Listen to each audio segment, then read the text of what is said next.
we're here with Mr. Björkman, and you don't have that many years left in this role with Melodifestivalen, do you? Just No, 2 more. 2 more years. But this year, let's talk about 2019. Yeah. At the conference, we see a wide range of artists covering different genres, but we're also seeing a lot of younger artists, a lot of 15, 16-year-olds. Was this something that you decided you wanted to maybe do more of Melo, giving more spots to younger artists? It's actually all of it put together, because the minute you go a lot older, you instantly feel that you also have to go younger.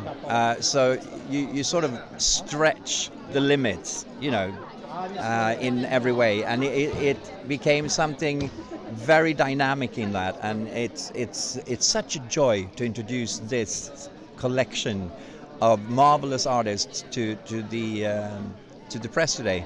It's so good. It really is so good, and for someone who loves the contest, you have it all in here. You have the oldies who've been here like 14 times. Yeah. And Louise. But they can always deliver. They do, and we have 3 winners.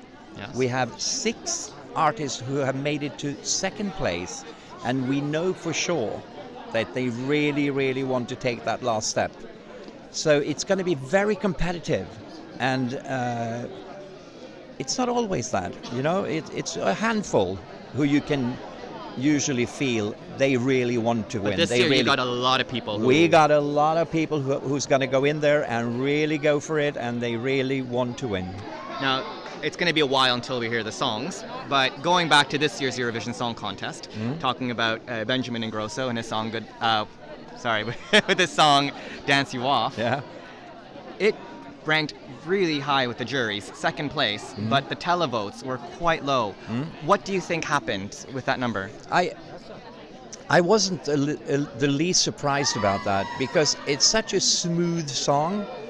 It's very slick, and it doesn't have that built-in dynamic in it. It's not a Eurovision song, you would say. No, and it's not screaming for attention.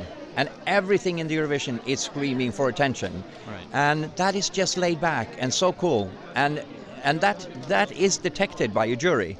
The musicality behind it. The musicality, the professionalism, the act itself. It was such a cool act. But on a Saturday night, that's not what you vote for. I have a feeling everybody liked it. Right. It's like, oh, that's really good. But, oh, look at that. There's something else that was more poppier and brighter in people's eyes. So, but that's why we have juries. And when you put it all together, the 7th place is just fine. And there is a bit of pressure because, of course, the success of Swedish artists have been quite incredible. And, well, as you said, you have a couple more years left with Melodifestivalen. And I guess everyone's expecting that 7th win for you to maybe be a part of tying Ireland's record. Yes, that is at least it's my goal. Yeah, absolutely. I will try it for this year and 2 more, and let's hope we make it. And how have you felt like the whole process working with Karen, who will be taking over for you? How has that process been, and how do you feel? It's wonderful. It's so good. She is going to be fantastic. She already is.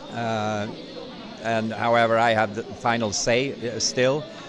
We have very, very fruitful discussions about everything, and it's invigorating. It feels so good to have someone to just bounce ideas on. So it's a completely new way for me to work, which is marvelous. And final question: if Eurovision and Tel Aviv, they need your help, as you've helped with the last few contests, would you be very willing to once again work with the Eurovision Song Contest? Absolutely. Krister's waiting for your call, so if you need help, you know his number.